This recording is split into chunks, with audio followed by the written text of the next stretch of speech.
Célèbre pour ses églises et ses marchés médiévaux, Cologne est aussi un haut lieu du marché de l'art. En 1981, un mystérieux personnage vient y vendre des tableaux. Les négociations sont menées dans le plus grand secret. Le vendeur est célèbre dans le monde entier et souhaite garder l'anonymat. Mais il y a une autre raison à sa discrétion. Les tableaux ont été acquis sous le régime nazi et ont fort bien pu appartenir à des victimes juives qui furent forcées de les vendre. Le vendeur anonyme empoche environ 1 million de Deutschmark en liquide. Cet homme vient une fois de plus de se jouer du destin. Il s'appelle Albert Speer. Il était l'architecte d'Hitler et son ministre de l'armement. Speer était le favori d'Hitler et beaucoup voyaient en lui le successeur du Führer. Speer a fait fonctionner la machine de guerre allemande en exploitant les travailleurs forcés et les détenus des camps de concentration. Pourtant, jusqu'à la fin de sa longue vie, Speer jouera le rôle du spectateur innocent, du bon nazi, un rôle qui lui permit d'échapper à la potence. Si les juges du tribunal de Nuremberg avaient su ce qu'on sait aujourd'hui sur Albert Speer, je suis convaincu qu'il aurait fait partie des criminels de guerre qui ont été exécutés. Mais Albert Speer avait un don inné pour la survie. Speer a eu beaucoup de chance, mais il a aussi remarquablement joué le coup à Nuremberg. Il a totalement berné les juges. Speer a joué les repentis, rempli de remords, mais coupable de rien. Speer a maintenu le Troisième Reich à flot et ça le rend complice de tous les crimes commis par le régime. Il a soigneusement manipulé ses mémoires et il en a tiré une fortune. L'ascension fulgurante de Speer commence en 1933. À 28 ans à peine, il devient l'architecte personnel d'Adolf Hitler, qui lui confie la réalisation de ses projets les plus démesurés. Dankeschön. Das, was Sie hier gesehen haben, ist eigentlich erst ein Anfang einer ganz großen Anlage, die im Laufe der nächsten Jahre entstehen wird. La conception du décor, des bannières et des éclairages du colossal meeting de Nuremberg en 1934 est la première réussite de l'architecte. Albert Speer fournit à Hitler le grand spectacle qu'il exige et devient le confident du dictateur.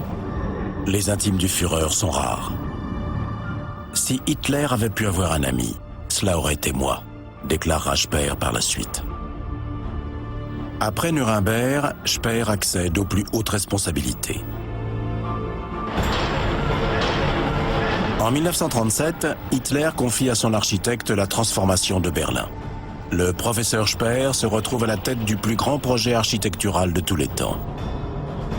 Il se vantera par la suite d'avoir bâti la nouvelle chancellerie du Reich en une année à peine.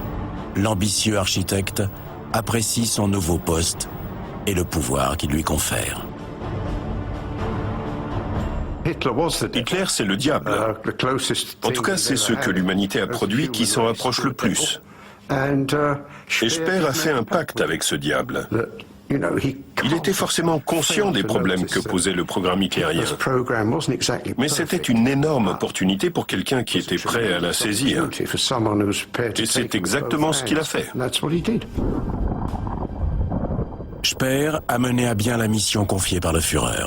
Désormais reconnu comme un organisateur et un architecte de tout premier plan, c'est lui qui bâtira Germania, la ville dont rêve Hitler, la capitale d'un Reich qui régnera sur le monde.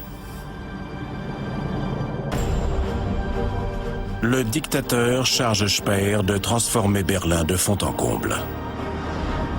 Germania doit être un hommage aux nazis, une cité monumentale qui éclipsera Londres et Paris. Mais les Juifs et les autres ennemis du Reich n'y ont pas leur place. Plus de 20 000 appartements occupés par des Juifs sont voués à la démolition dans le projet d'Albert Speer et plus de 100 000 personnes doivent être déplacées.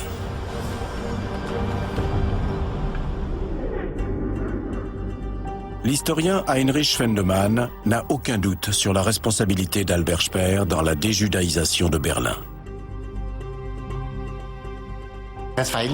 Pour moi, le facteur clé est la relation de Speer avec les SS. Le bureau de Speer a ordonné « Il nous faut cet appartement » et les occupants juifs en étaient immédiatement déportés. Les SS collaboraient avec Speer et il est inimaginable que Speer n'ait été au courant de rien.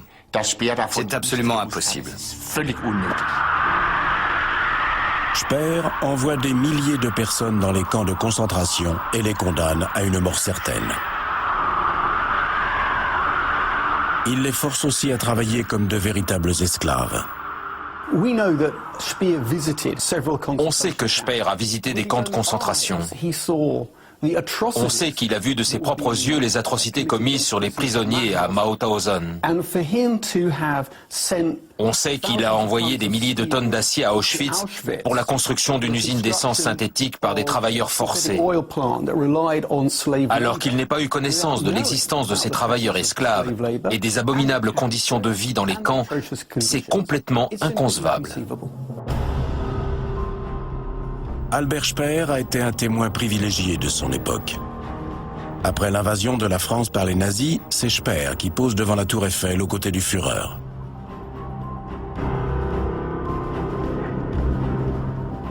Les territoires nouvellement conquis sont une riche source de butin pour les protégés d'Hitler. Speer se lance dans la collection d'œuvres d'art. De nombreux juifs et autres victimes de persécutions nazies ont été forcés de vendre leurs possessions avant de prendre la fuite, alors que d'autres ont été purement et simplement dépouillés de leurs biens, et notamment de tableaux de prix. Pour Speer, peu importe que les œuvres proviennent ou non de collectionneurs juifs. Il n'est pas aussi grossier que Göring. Il n'est pas du style à s'en vanter.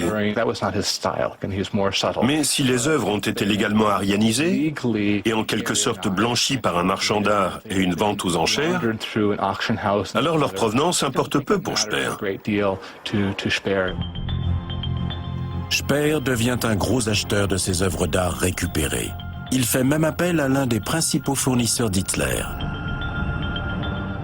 Karl Haberstock se soucie peu de la provenance des pièces qu'il revend.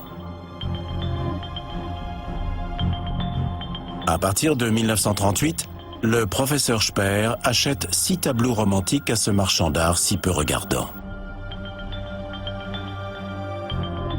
Il acquiert notamment le paysage italien de Jacob Philipp Hackert et Dans les marais pontins d'Arnold Böcklin.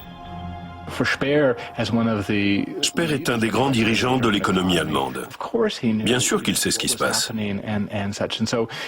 Et quand, pour se distraire, il collectionne des tableaux, il sait que ces œuvres d'art qu'il acquiert proviennent probablement de collectionneurs juifs.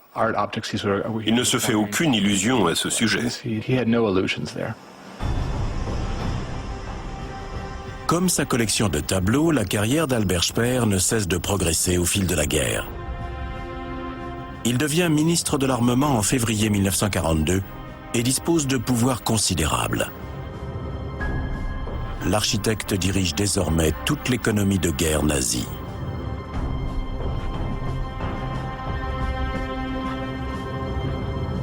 Speer collabore étroitement avec Hitler. Il collabore étroitement avec les militaires. Il collabore étroitement avec les SS. C'est un personnage central dans l'effort de guerre nazi. Il fait durer la guerre. Et tant que la guerre dure, des gens meurent dans les camps de concentration. Speer excelle dans ses nouvelles fonctions. Il semble être un organisateur né. La production continue à s'accroître malgré les lourdes pertes qu'essuie le régime. Mais cet apparent miracle coûte effroyablement cher en vie humaine.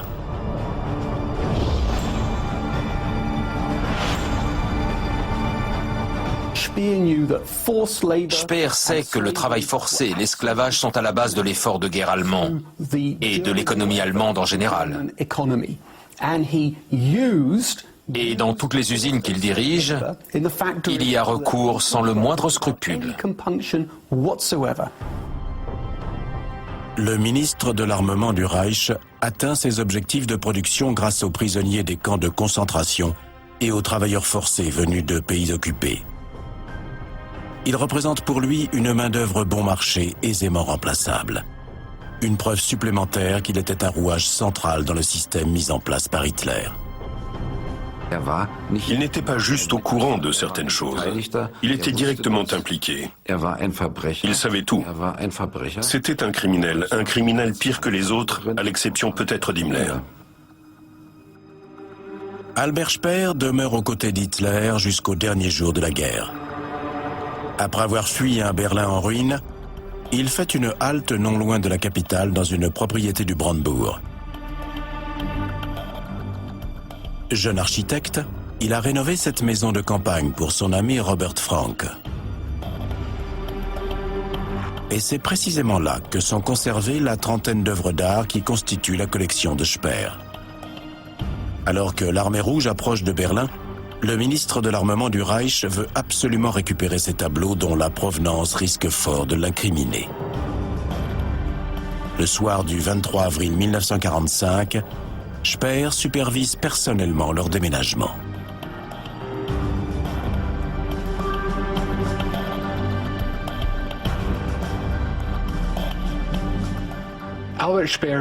Albert Speer appartenait à l'élite nazie corrompue qui formait une véritable kleptocratie, un régime basé sur le vol à grande échelle.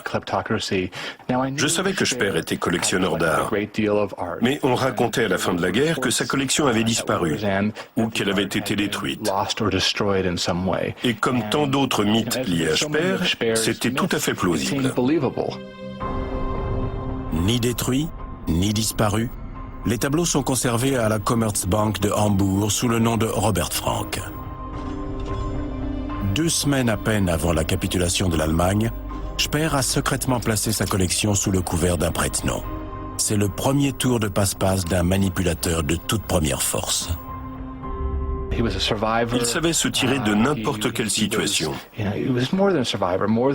Mais en plus de ce côté opportuniste, il savait admirablement manipuler les autres. Et sa collection de tableaux en est la parfaite illustration. Speer a sauvé ses précieux tableaux. Mais en 1946, c'est sa tête qu'il va devoir sauver. Albert Speer comparaît devant le tribunal de Nuremberg en compagnie d'autres hauts dignitaires nazis. Mais il parvient à convaincre la cour qu'il était un artiste, qui n'était au courant de rien, et il donne le sentiment de mépriser son ancien maître. Was war die Entscheidung Hitlers? Die Entscheidung war ein unbrauchbarer Kompromiss, wie oft bei Hitler. Ces co-accusés étaient dans une rage folle en voyant le chouchou du Führer, dont ils étaient tous jaloux, se tirer d'affaire comme ça. Albert Speer est le seul dignitaire du Reich à accepter une part de responsabilité pour les crimes de guerre nazis, sans pour autant admettre une quelconque responsabilité personnelle. Sa vie ne tenait qu'à un fil.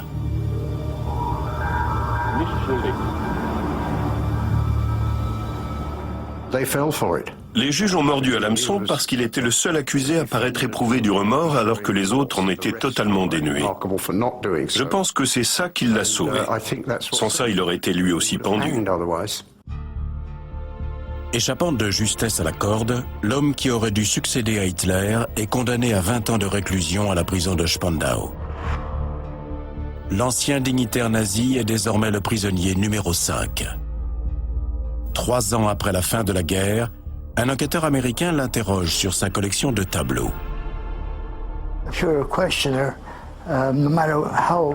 Quand on interroge quelqu'un, quel que soit le degré de sincérité ou de vraisemblance de ses réponses, on se dit toujours que ce n'est pas forcément la vérité.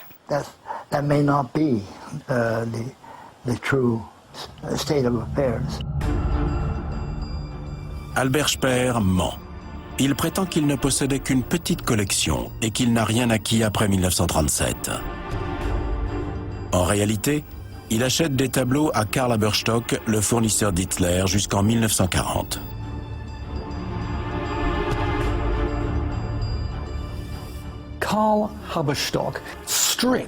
Karl Haberstock a dépouillé des collectionneurs et des marchands d'art juifs dans toute l'Europe. Il les a dépossédés d'œuvres tout à fait majeures et les a revendus aux dirigeants du régime nazi pour leur collection personnelle. Et Albert Speer est un de ses principaux clients. Le 1er octobre 1966, Albert Speer est libéré. Outre la revente de ses tableaux cachés, il a un autre projet lucratif, la publication de ses mémoires. L'architecte d'Hitler va bâtir une fortune autour de l'événement médiatique qu'elles vont susciter. Speer était un excellent communicant et il a eu tout le temps du monde pour mettre au point son alibi. Il a trouvé le bon équilibre. Il acceptait une part de responsabilité pour les atrocités commises par le régime, mais sans pour autant admettre de culpabilité sur le plan personnel. Je pense qu'il savait qu'en un sens, il parlait au nom et pour tous les Allemands qui avaient vécu sous le Troisième Reich. Speer leur disait ce qu'ils avaient envie d'entendre, et eux, en retour, achetaient son livre et l'applaudissaient à chacune de ses apparitions. Certains pensent que les mémoires de Speer ont un autre but, laver son auteur des accusations de crimes de guerre nazis. Je pense que dans la deuxième partie de sa vie, il a fait la tournée des plateaux de télévision pour se disculper et pour laver son nom de tout déshonneur. Il donnait l'image d'un Allemand distingué, raffiné, aristocratique, et c'est peut-être aussi pour ça qu'à Nuremberg, les juges se sont dit qu'il n'était pas aussi affreux que les autres et qu'il ne méritait pas la corde. Sie sehen ja an meinem Zustand, dass ich nach 20 Jahren noch verhältnismäßig gut aussehe. Ja? Il était dans une position unique. Il avait une réputation d'honnête homme, de bon nazi, et il avait bien l'intention d'en profiter. Les journalistes se pressaient pour l'interviewer, et ça a donné naissance à sa réputation de type bien, entouré de sales types. L'image du bon nazi est extrêmement rentable. 6 semaines après sa sortie de la prison de Spandau, Speer reçoit 50 000 Deutschmark pour une interview exclusive. Là encore, il fait mine de se repentir et il déclare « Je ne pourrai jamais me libérer du fardeau de l'énormité de ces crimes ». Il répète aussi qu'il a pensé assassiner Hitler et il explique pourquoi il a gardé ce projet pour lui. Quand une tentative d'assassinat échoue, elle a fortement tendance à devenir ridicule.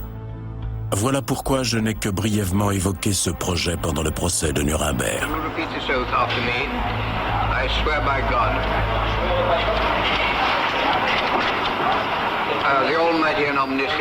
Speer a effectivement témoigné à ce sujet-là 20 ans plus tôt. Wollten Sie das Attentat selbst durchführen? Warum scheiterte diese Ihre Absicht? Ich möchte über die Einzelheiten hier nicht weiter mich ausführen. C'est de l'affabulation. Il raconte qu'en janvier 1945, il a voulu verser du gaz empoisonné dans le système d'aération du bunker d'Hitler, mais qu'il n'a pas trouvé d'échelle. Ça me rappelle la remarque d'Hermann Gissler, un architecte rival, qui a dit « C'est le deuxième homme le plus puissant du Reich et il n'arrive pas à trouver une échelle ?» Si véritablement il avait eu l'intention d'assassiner Hitler, il n'aurait eu qu'à tirer un pistolet de sa poche et lui tirer dessus. Le grand ponte de l'industrie nazie a passé des années à peaufiner ses mémoires. Il admet une part de responsabilité, mais pas la moindre culpabilité sur le plan personnel.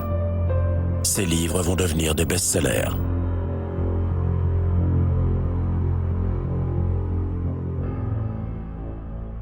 La communication était parfaitement maîtrisée et ça a fait sensation à l'époque car c'était un livre unique en son genre.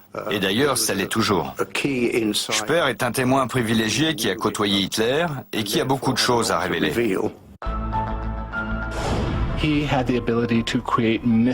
Ça lui a donné la possibilité de créer des mythes sur sa vie et sur ses actes pendant le régime nazi. Il a été son premier biographe et ça lui a permis de se présenter comme un idéaliste détaché des biens matériels.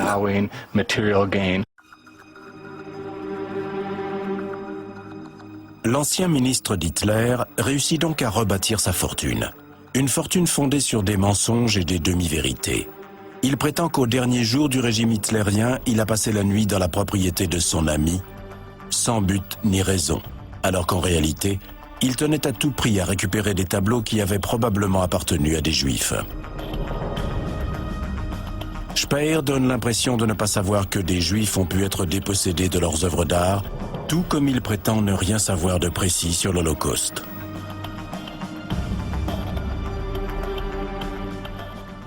Speer n'avait jamais exprimé de regret particulier sur le sort des Juifs, car il n'avait tout simplement jamais abordé la question. Mais on lui a dit que ce serait bon pour sa réputation et que ça rendrait son histoire plus acceptable aux yeux des Allemands et du monde entier s'il admettait que les Juifs avaient terriblement souffert sous le Troisième Reich et qu'il le regrettait. Rudolf Wolters, l'ami et le confident qui a veillé sur les biens de l'architecte durant son incarcération, est consterné par l'image que Speer donne de lui-même. Il écrit franchement à son ami ce qu'il pense de sa mémoire sélective. Cher Albert, je mâchonne mon stylo plume en tentant d'écrire cette lettre, partagée entre une vieille amitié et un dégoût instinctif. Tes inventions sont dignes du plus abracadabrant des romans policiers.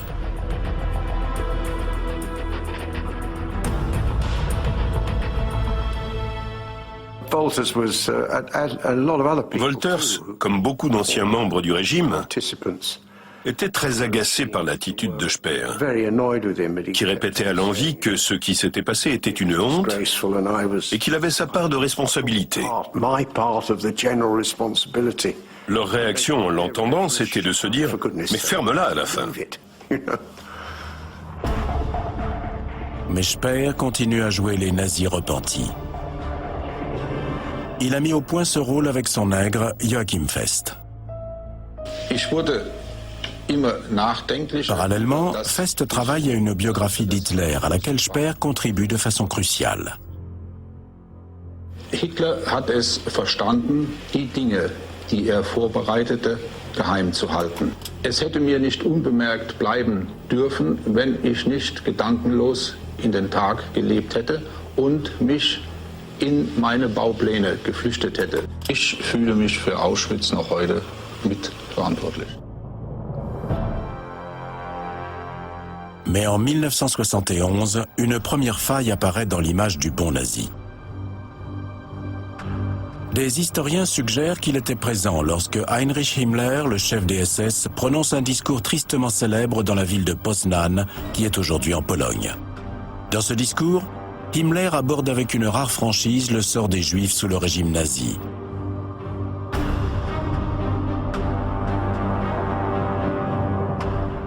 Il a fallu prendre la grave décision de faire disparaître ce peuple de la terre.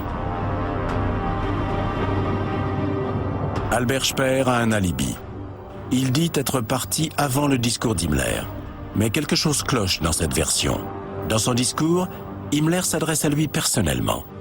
Bien sûr, cela ne concerne pas le membre du parti Speer. Vous ne pouvez pas y faire grand-chose. Ce discours incrimine tous ceux qui étaient dans la pièce. C'est la preuve qu'ils étaient au courant, et donc qu'ils étaient responsables. Il était par conséquent crucial pour Speer de prouver qu'il avait quitté la réunion de Poznan avant qu'Himmler ne fasse son discours, et qu'il ne savait rien de ce dont Himmler avait parlé. Était-il présent ou pas quand Himmler a fait son célèbre discours à Poznan ? Il a passé énormément de temps par la suite à essayer de prouver qu'il n'était pas là, puis il a dit que oui, il était là, mais qu'il avait manqué le passage décisif parce qu'il avait dû s'éclipser. Le masque commençait à se fissurer. Il était au cœur de l'effort de guerre. Il utilisait les prisonniers des camps comme des esclaves.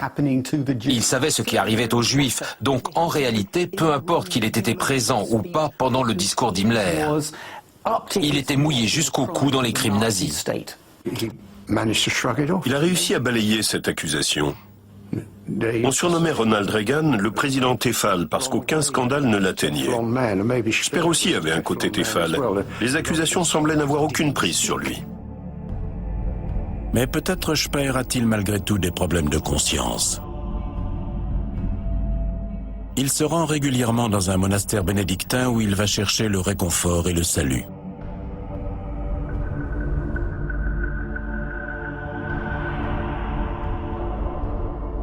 Le père, Athanasius Wolff, devient le confident du criminel de guerre. Un jour, il m'a dit, « Vous savez, mon père, je comprends que des gens refusent de m'adresser la parole, parce qu'il y a beaucoup de choses que j'ai tues ou que je n'ai pas dites comme il faut. Je comprends que des gens refusent de me serrer la main à cause de mes manquements. Mais j'espère que Dieu voudra bien me pardonner. »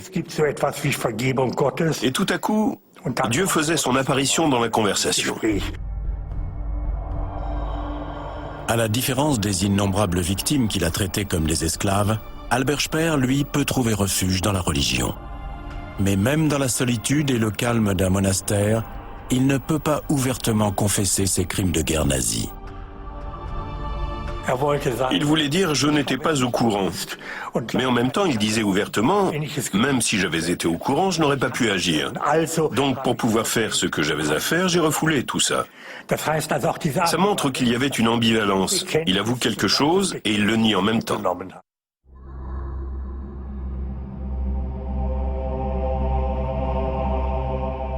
Mais il semble que l'ancien architecte d'Hitler ne soit pas seulement à la recherche d'un réconfort spirituel. Les murs du monastère lui rappellent ceux de la prison où il a passé 20 ans de sa vie.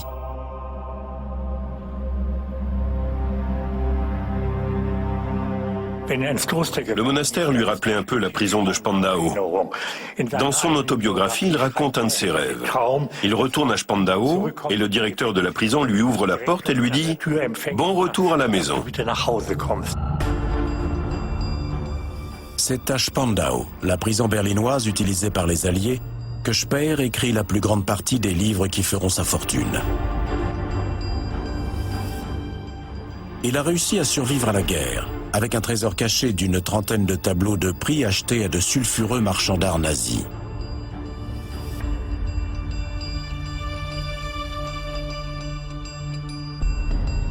Les tableaux sont à l'abri dans une banque de Hambourg sous le nom de son ami Robert Frank. Ce dernier écrit à un autre intime de Speer « Les 2/3 des tableaux ont été volés. Cela nous pose de sérieux problèmes, car certains appartenaient à des Juifs. Bien à vous, Robert Frank. »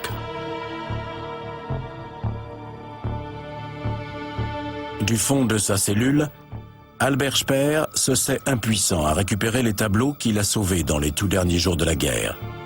Il écrit à son avocat « Je crains, après ma libération, qu'il n'y ait une réaction publique si je tente de reprendre possession de ma collection de tableaux. »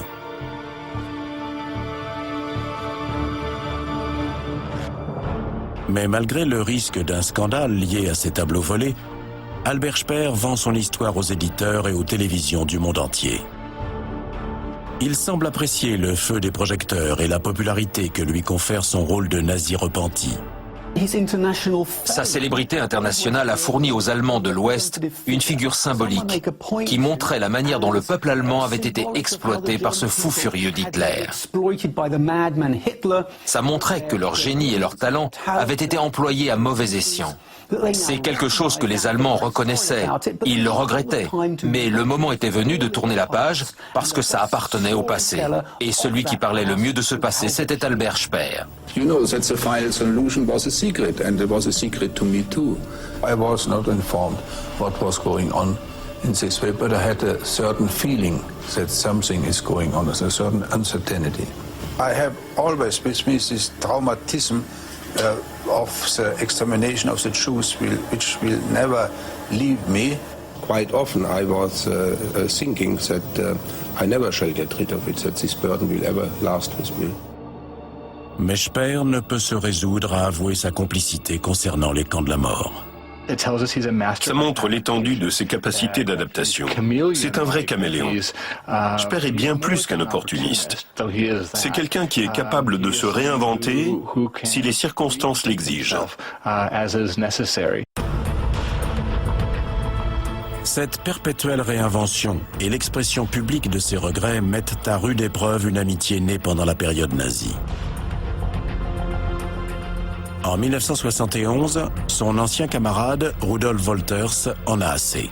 Il lui écrit « Mon cher Albert, tu ne cesses de te présenter comme un criminel qui méritait bien davantage que 20 ans d'emprisonnement. Puis-je suggérer que nous ne nous revoyions qu'une fois que tu seras sorti de cette phase, c'est-à-dire quand tu te préoccuperas d'autre chose que de ta réhabilitation. Ton vieux R. Celui qui a été le deuxième homme le plus puissant d'Allemagne semble désormais bien seul.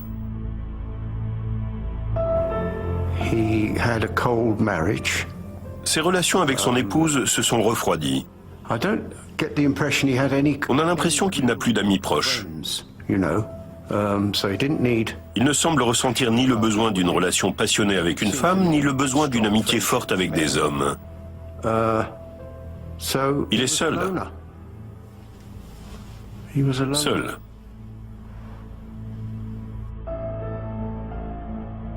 La maison de famille de Heidelberg ne semble offrir que peu de réconfort à l'ancien dignitaire nazi. C'était comme entrer dans une maison abandonnée. On avait l'impression que personne n'y vivait. J'ai croisé son épouse une ou deux fois, mais je n'ai jamais été présenté.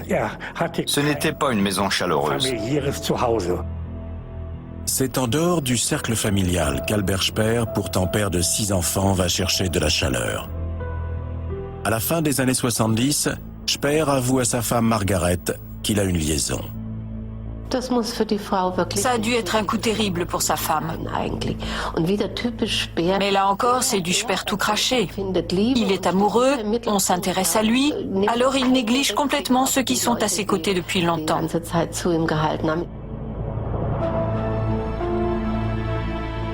En public, Speer s'étend longuement sur le fardeau traumatisant de son passé nazi. Mais en privé, il mène une double vie avec une femme mariée anglo-allemande qui a la moitié de son âge.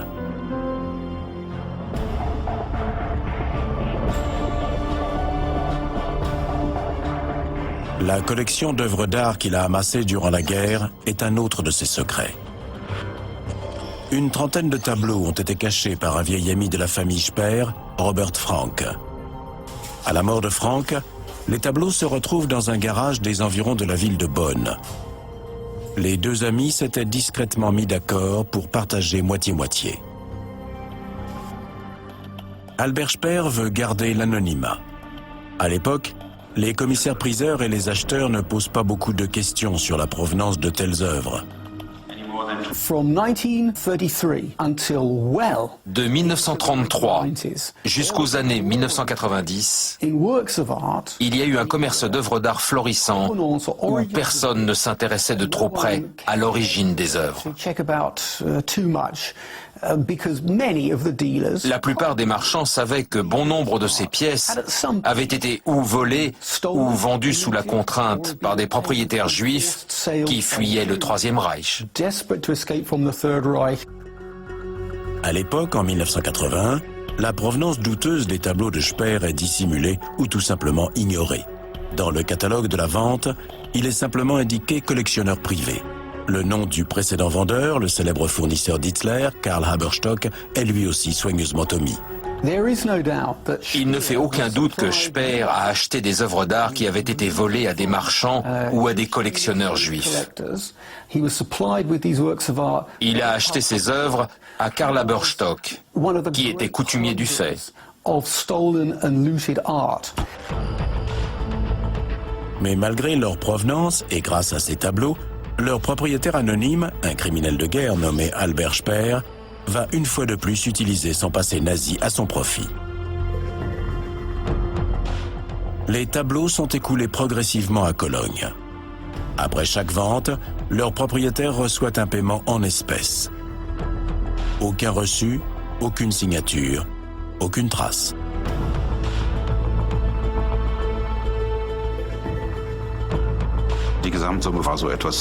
La somme totale était d'environ 1 million de Deutschmark. Je ne savais pas du tout où était passé tout cet argent. Par la suite, sa veuve nous a demandé s'il y avait des sommes qui n'avaient pas encore été versées. Mais nous lui avons confirmé que tout avait été payé. Et puis, tout s'est expliqué. Il y avait une autre femme là-dessous. On a appris qu'il entretenait une liaison en Angleterre. Une fois de plus, tout se combine à la perfection pour l'ancien favori d'Hitler. Sa petite amie vit à Londres, donc quand la BBC l'y invite pour une interview, Albert Speer peut joindre l'utile à l'agréable. Speer jouait le jeu des médias. Il est apparu dans des émissions de télévision dans le monde entier. Et il est mort en Angleterre alors qu'il y était venu donner une interview. Ironie de l'histoire, sa dernière interview a pour sujet les œuvres d'art dérobées par les nazis et la capitale qu'Adolf Hitler lui avait demandé de dessiner. He was a daydreamer, and when for instance, such a model, when he saw it, he was full of enthusiasm, and he forgot maybe all his political problems. Retrouver sa maîtresse dans la ville que son ancien Führer a tout fait pour détruire aide sans aucun doute le vieil homme à oublier ses propres problèmes. Mais cette liaison londonienne sera la dernière. L'homme qui était au centre de la machine de guerre nazie meurt à 76 ans d'une hémorragie cérébrale. Sa maîtresse est à ses côtés. Pour lui, en tout cas au début, c'était un moment heureux. Je pense qu'on peut dire sans être taxé de cynisme que c'était une bonne façon de mourir. Enfin, pas pour sa maîtresse, bien sûr. Mais de son point de vue à lui, partir après avoir connu l'amour une dernière fois, c'était plutôt une belle fin. Sur le plan cosmique. C'est difficile sur le moment, mais... C'est une mort très douce si on la compare à celle de ses innombrables victimes dans les camps de travail. Une fois de plus, le destin semble avoir souri au prétendu bon nazi. Speer était clairement coupable de nombreux crimes. Son adjoint a été condamné à mort. Je trouve inconcevable que le supérieur soit disculpé et les subalternes pendus. Pour moi, il ne fait aucun doute que Speer a bénéficié d'une chance insolente.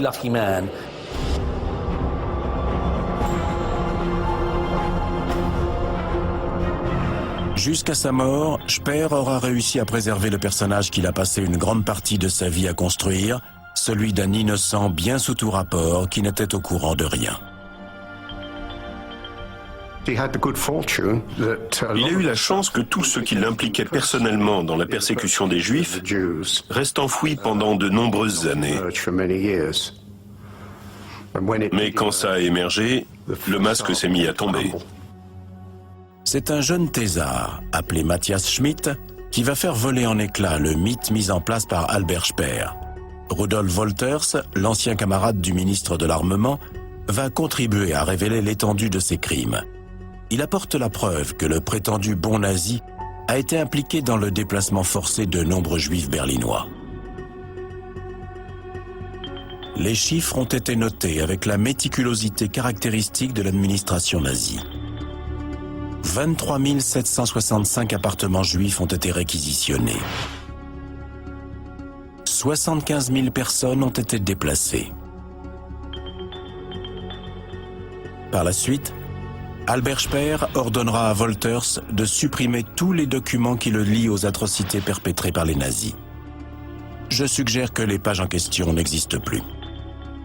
Quand je suis tombé là-dessus, j'ai su immédiatement que j'étais sur la piste d'une énorme mystification. Je suis allé à Berlin et je suis reparti de zéro. Une nouvelle image de Speer a commencé à apparaître. Les faits sont clairs.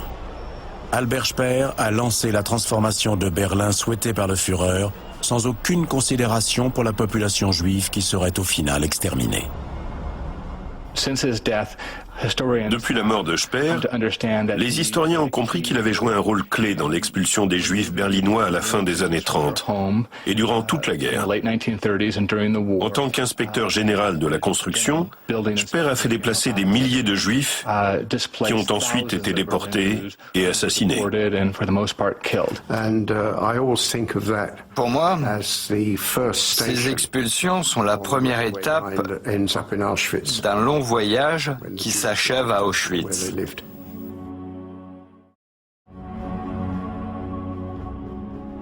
Albert Speer a passé sa vie à cacher qu'il savait ce qui se passait dans les camps de concentration. Ces mensonges sont désormais révélés au grand jour. On dispose maintenant de documents qui montrent que Speer savait très bien ce qui se passait à Auschwitz. Un document montre que l'inspecteur général de la construction a investi plus de 13 millions de Reichsmark dans le développement économique d'Auschwitz. Speer a bâti toute sa carrière en mentant à propos de l'Holocauste. Speer a accepté la mort de milliers de juifs et de travailleurs forcés pour monter en grade. Que reste-t-il donc de l'image du bon nazi ?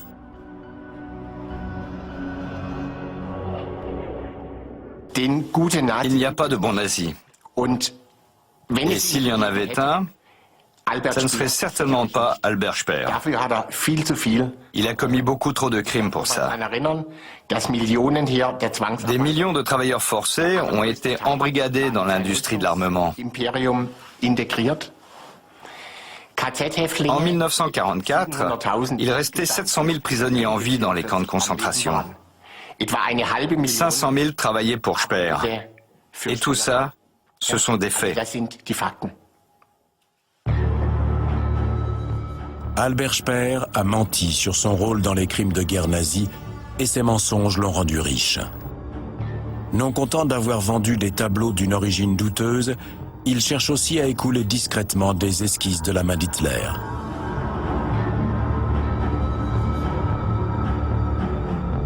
Speer ne voulait pas qu'on pense qu'il tirait un profit de ses liens avec Hitler. Mais on sait de manière avérée qu'il a vendu au moins une œuvre de la main d'Hitler qu'il détenait dans sa collection. L'argent comptait énormément pour lui, mais il ne voulait pas que ça se sache. Ça montre une fois de plus à quel point Speer savait manœuvrer dans l'ombre et faire les choses en douce. Ses efforts pour tirer le maximum des esquisses d'Hitler apparaissent clairement dans sa correspondance. Un acheteur fait une offre de 3 500 $, mais Speer refuse de baisser le prix de départ fixé à 4 000 $. Il écrit « Je joins à ce courrier des photocopies de 3 des esquisses d'Hitler. Je regrette de ne pouvoir accepter un prix inférieur à celui fixé au départ. »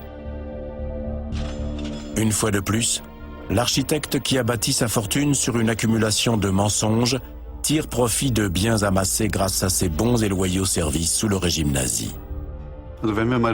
On peut penser qu'il cachait ses transactions à sa famille, car elles servaient à entretenir sa maîtresse. Mais est-ce que ça revient à dire que tout est monnayable, que l'on peut décemment revendre des esquisses dessinées par Adolf Hitler? Je crois surtout que ça montre à quel point Speer était dénué de tout sens moral.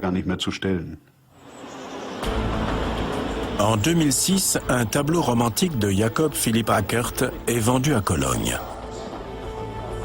Aucun nom douteux n'apparaît dans le catalogue de la vente.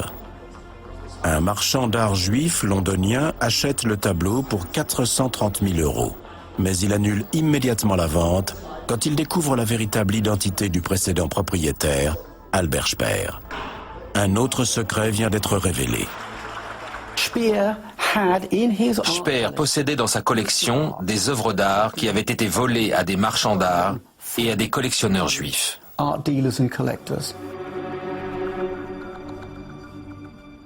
Albert Speer est devenu riche en manipulant son passé nazi. Ses mensonges et ses crimes ont été exposés au grand jour.